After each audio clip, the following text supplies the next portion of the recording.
This is Gemara Baba Basra, Daf Yomi, and we pick it up on the second line of Yotes and Aleph, in which the Mishnah, which the Gemara, quotes the case of a Mishnah that one is not allowed to dig a nivraches ha'kaivsim, a brecha, a pool, a puddle of water for kaivsin, for laundry, within the three requisite tvachim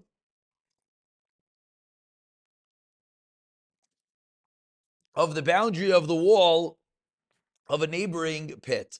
Says the Gemara, Amar Rav Nachman, Amar Rav Ravua, Loishanu, this din in the Mishnah is only learned Ela min hamechamson. It's only talking about the soaking pool. Avol min hanadyon arba amos. But the scrubbing pool requires even more distance to it. 3 tfachim is not going to be enough, but rather we're going to need even dalid amos, and the reason being is that higher damage could be done from the nidyadyon. Let's just explain how Rashi over here says that the reason being, let's just read the words of Rashi together. That's easier. Rashi over here says, you scrub in it. When you scrub the laundry, the water splashes. So therefore, you need more distance in order not to ruin the friend's field. Tanamiyachi, a brisa.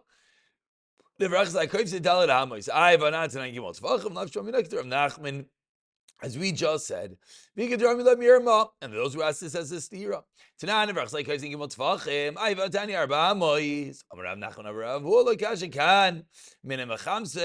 One is from the soaking pool, coming in the scrubbing pool.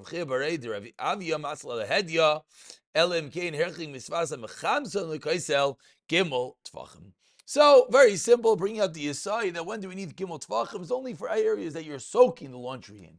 When it comes to areas that you're scrubbing the laundry, areas in which there's going to be more water movement, which could potentially lead to more damage, then you need to have more area, then you need to have Dalid Amos. And now we continue about 12 lines down, quoting the next case in the Mishnah. I shouldn't say the next case, the next din of the Mishnah, which is Sad V'Sid, that not only do you have to distance Gimel Tvachim from the neighboring field, you also have to put lime sid to the wall. Ibayalu asked the Gemara, Visad b'sid tanan, as I just explained that it's an ant.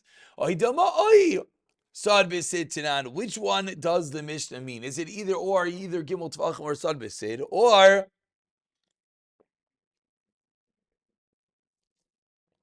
is it in addition that you need the tzid? Says the Gemara, Pshita divisad b'sid tanan. You need both. Why? No, the Mishnah should have mixed it together. And the Mishnah should have read as follows. The Mishnah should have read as follows. Let's look at Rashi. Rashi explains the Tarti Bavi Reisha Mitziasa. Should have mixed the both cases together. The Hasam Oi Sad B'Sitanan. The first part of the Mishnah, it says explicitly Oi. And now in this part of the Mishnah, it does not say Oi. Al-Midlayer Avinu, for the fact that they both together, Shmamina de Bereisha V'Sad B'Inan, Tervayur Chakav V'Tzed, and only in the latter part of the Mishnah is it either or. Says the Gemara, 1 second, maybe Del Misham, whoops, sorry about that. Del Misham, maybe the reason is Delay Dami, Del Misham, Delo Dami, Dahai, Hayazeka, Hayazeka. Maybe the two cases are not the same. Reisha Azeka, de Musna, Seifa Azeka, de Hevla. Meaning, the Reisha, it's moisture, and the Seifa, it's heat, the Hevel. So maybe the reason we didn't mix them together is simply because the cases are not the same, but not necessarily, says the Gemara, is it a raya that it has to be visad v'sid, that you need to have both of them. So says the Gemara, Tashema, let's try another raya. Rabbi Yehuda, Imer, about 20 lines down. The first one line is Yehuda. Teaches Rabbi Yehuda, Sela hababi adayim. Dirt that you can take in your hands, comes in your hands. We said each one can dig their own pits. This one, this in Gimel Tvachim, and puts lime on the walls. So from here we learn what time of the yadai, and the reason is that it's earth that's very soft. But if it's not babi yadayim, if it's not so soft, then you don't have to do both. You don't have to both get distance gimel tvachim and sadbisin. Meaning, for the fact that we find clearly when it comes to a particular type of earth, soft earth, that's where we're saying that you have to do both. Proves to us, but if it's not that case, then you would not have to do both. Says the Gemara, nice try, but not such a good raya.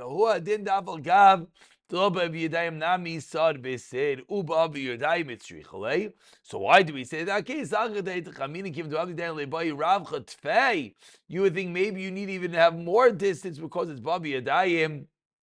Kamash Malan, that was the Chiddush, and no, with Gimel Tvachim, it suffices. And with that, we continue. We're at the 2 dots, about 20 lines from the bottom. Ma'archikin es Ageves es Zevel es Amelech es Aslayim. The Mishnah continue listing all different items that one has to distance from the wall. All different items that one has to distance from the wall. We have Gefes, olive refuse, Zevel, manure, Melech is salt, slime is flintstones. You have to keep all these items 3 tefachim away from the wall. Says the Gemara, Tinan Asam. We learned in Mishnah with what is one allowed to be hatamana, wrap hot foods on Shabbos ubama ein time. Then what is not allowed? Ein time. They're not allowed to wrap lo b'gas lo b'zevel lo b'melech lo b'sid lo b'chol bein lachen be'yeveshim. So what's this whole list that you're not allowed to do hatamana in? Ma'ishna hachdik tani salayim v'lo ketani chol. Ma'ishna hachdik tani chol v'lo ketani salayim. Says the Gemara, it's true that they're different halachas, but it seemingly is a similar impetus. These are items that generate heat. These items that could, number one, heat up something on Shabbos, and number two, cause damage to the neighboring wall.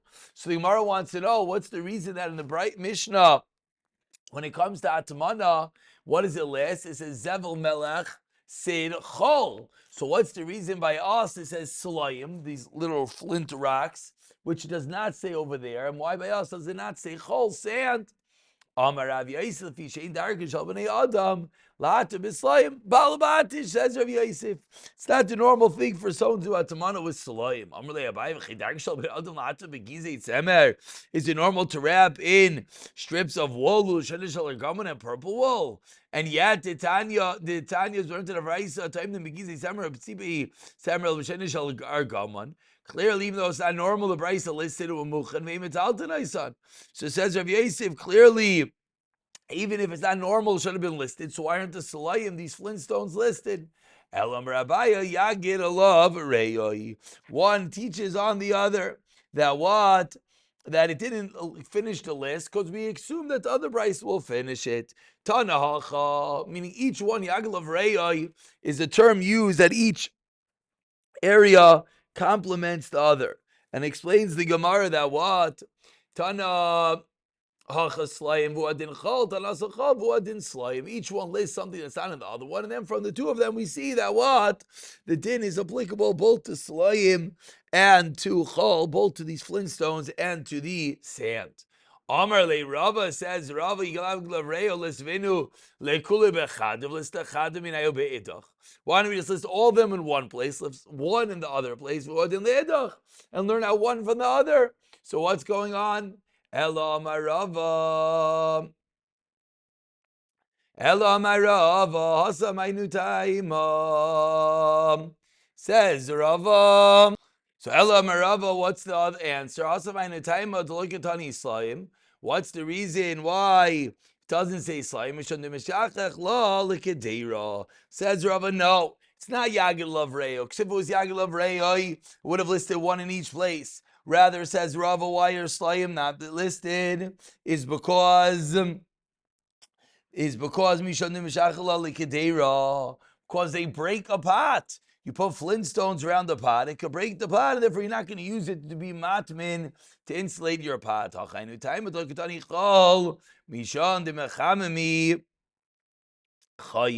Because sand heats up items that, why does it not list sand? Is you don't the courier. and it leaves items cold, but sand is not going to hurt the wall. Sand can be used as a hatamana agent, but it won't damage a neighboring wall. So again, Nachamal, one more time, I'm sorry. When it came to this slayim, it didn't list the slayim by hatamana because slayim have no sheikhas hatamana. No one ever is going to be matman in slayim. It's going to break your pot. When it comes to sand, there's not an issue of having sand next to the pit of your neighbor because it's not going to ruin this pit. Ask the Gemara about any Rav Aisha Chol. Rav Aisha Lamaisa listed chol when it comes to distancing from your neighbor's property. So clearly chol, sand, could have some level of a problem, an effect on the neighboring property. Says Gemara, Hasam bimituna. There, it's talking about wet sand. Tana Didan says the Gemara, Nami listening, look we bimituna. Why don't we say the same thing by our brisa, our Mishnah? It says Amazamayim. Automik look at Amazamayim. Vikatani nevrachs like Hivsim. I says I don't understand. You tell me just because it lists one, we find other items that are explicated more than one time. Says the laundry poles like kvim, olavita and nevrachs like Hivsim misham the kavu v'kaimi. They stand in their place. Amazamayim lo yisrichel. That's where we listed both of those, but sand was not necessary to be listed. And the Bryce Rabbi, the reason why sand was listed is because it was wet sand. And that explains the reason why in our Mishnah, certain items are listed, namely Sulayim, even though they're not listed with regard to Atamana, because it breaks the pot, whereas by Atamana, Chol is listed, even though it's not us, because it doesn't damage, potentially, the wall. We continue 3 lines to the bottom. Archiki says, that when you have to distance the plow, seeds, Zrayim, as well as Macharesh, the plow, you have to distance 3 Tvachim from the wall. Says the Gemara, Zrayim. Why does the Mishnah say that Zrayim have to be 3 Tvachim from the wall? Tebiglei, Misha Macharesha. Why does it have to list Zrayim? You have to plow. So if we already know if this is 3 Tvachim for plowing, then why list it's planting also? It's the same thing. Says the Gemara, we're talking about seeds that are just thrown with the hand. You dig a little hole with a shovel and you throw them in, and you don't need a whole plow. So seeds, even those seeds, you should distance 3 Tvachim. Says we are Macharesh Misham Zrayim. Okay, so the flip. So once we list Zrayim, why does it have to list plowing? It's talking about plowing for trees. That's when you have to distance 3 Tvachim. Say that anyways, you have to distance because putting water near your neighbor's field. That it says that it drinks the water of the rain of the heaven, and in such an area you don't have to irrigate the fields, so you wouldn't have to distance 3 Tvachim due to watering. Says the Gemara, from our Mishnah, it sounds like Zrayim as we turn over to Yitasim Beis, Listadim Kamishtarshi, that when they take root, they spread their roots sideways. From the fact you have to distance that which you're plowing with 3 Tvachim from the wall, sounds like when they root, the roots spread out to the side. Ask the Gemara of Atanan, but remember, Tana Mishnah Mavrich as I Gavin Baretz. When you're mavrich, when you're grafting something in the ground, you have to leave 3 Tvachim above it. If not, you can't plant seeds on top of it. V'tani along, we learned on this. You let to plant next it. So as the Gemara, we see in a Mishnah in Klayin that there's no issue planting side by side. We're not worried that it's going to come to take root. The issue is planting one on top of the other. Omer Rav Chago b'shem Rav Yaisi mishem minei shemachlidin es hakarka umalin afar tichuach. Says the Gemara, no, there's a different reason. It's because the roots will break the ground right under the seed and it'll cause soft soil to come up, which will then ruin the wall. Meaning you're right. We're not worried about the roots going sideways because roots don't go sideways. Roots go up and down. But we're worried is even the roots going up and down will cause soft soil to come up, which that will ruin the wall. Continues the Gemara 7 lines down. Vesmir aglayim and akoisel gimel tvachim vechulu. Says the Gemara, one is allowed to urinate next to the wall of his friend. Pasuk says, I cut off the house of everyone that used the bathroom against the wall. The wealth stored in the houses, the livestock in the fields. And we learned. You have to distance 3 tefachim. So says the Gemara, I don't understand. We see that Rabbi Achana taught us that you're allowed to use the bathroom next to one's wall, and yet we see that our Mishnah says you have to distance 3 tefachim. Says the Gemara, Hasam b'shayvchin. There it's talking about pouring out a chamber pot, pouring out a toilet. That's when it could be done. But the actual act of using the bathroom, it has to be within 3 tefachim. The opposite. When you're pouring out the pot, that has to be 3 tefachim. Using the bathroom could be right next to the wall. Tashema says the Gemara. Says the Brayso lo yashin adam mayim b'tzad koisel shel chaveiro. It says explicitly, Elim kein erchimenu gimel tefachim, even just using the bathroom. It says more about the maroon b'koisel aveinim. That's talking about b'koisel aveinim. That's talking about a wall made out of brick. Aval b'koisel avonim b'chtei shel yazik. You have to go far away. That you're not going to damage the wall. V'kama. How much is that tefach?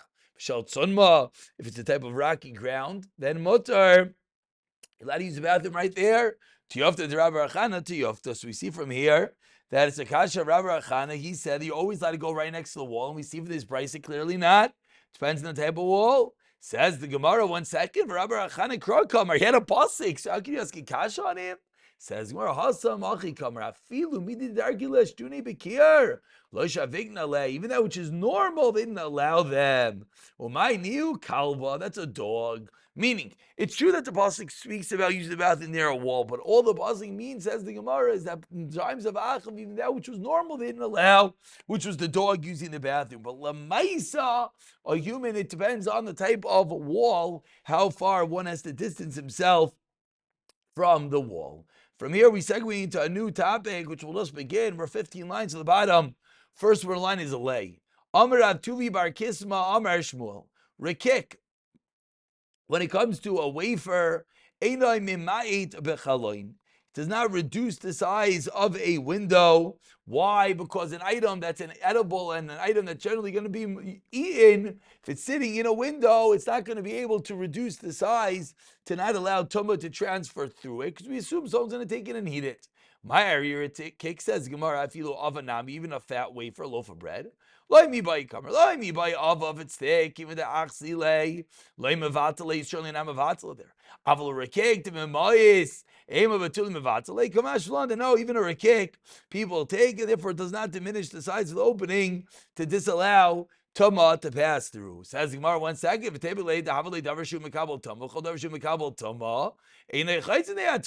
Why are you telling me the reason is because you're gonna end up taking away the rekek this wafer to say it's simple, it's mekabel tuma. Anything mekabel tuma doesn't block up tuma. Says the Gemara, no, shenilish me peiros, and therefore it's not mekabel tuma, and therefore that's going to be the chiddush.